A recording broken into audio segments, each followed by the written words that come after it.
It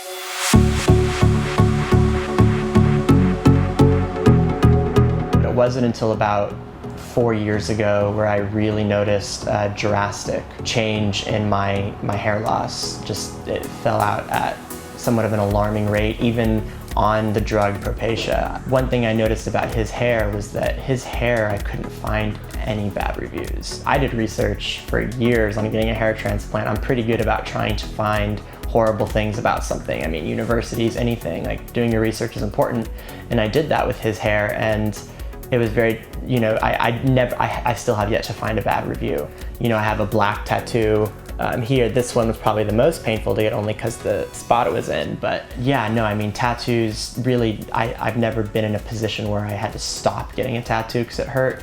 Uncomfort is obvious, but the way I see it is it's going to be more comfortable than getting a hair transplant. My expectation is to not even think about it afterwards, to not even worry if people are looking at the bald spot on the back of my head.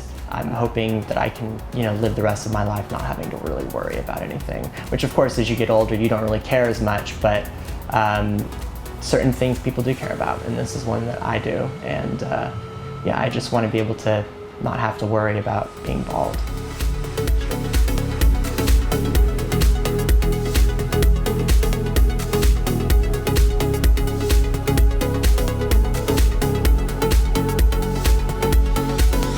I feel great. There's just a confidence that comes with getting it done. It's one less thing I have to focus on or worry about in my life, which has just been really beneficial.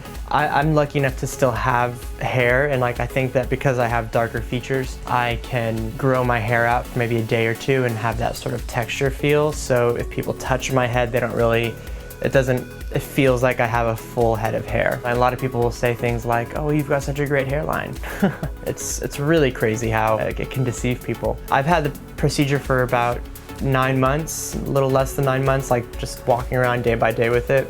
And I will say that I'm becoming more and more comfortable without wearing hats, but otherwise I wear hats rather frequently. I like to wear my hats backwards like this because you can still see that I have a hairline. But otherwise I say, like, you look really sharp in a suit, you look really sharp in nice clothes, button-down shirt. But yeah, I mean, it's just very low maintenance. It's really nice. I think that because I have a pretty dark brown hair naturally, it's like the color of my eyebrows, I think that I'd want my scalp to reflect that as much as it could without looking unnatural.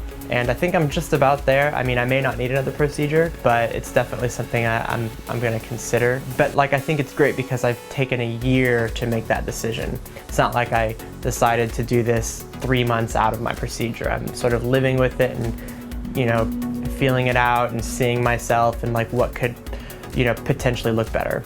You know, there are multiple reasons for people going bald, but what his hair does is his hair gives you an opportunity to take that sort of constant worrying and self-consciousness that's just latching onto your back, and it just evaporates it. It's gone. Anybody who looks good with a shaved head or thinks they do or may not know and wants to know, his hair is a great place for you to come and sort of evaluate your options. A better decision than getting a hair transplant or going further with anything like that. I'm very confident in who I am and confident with my looks now, so it's great.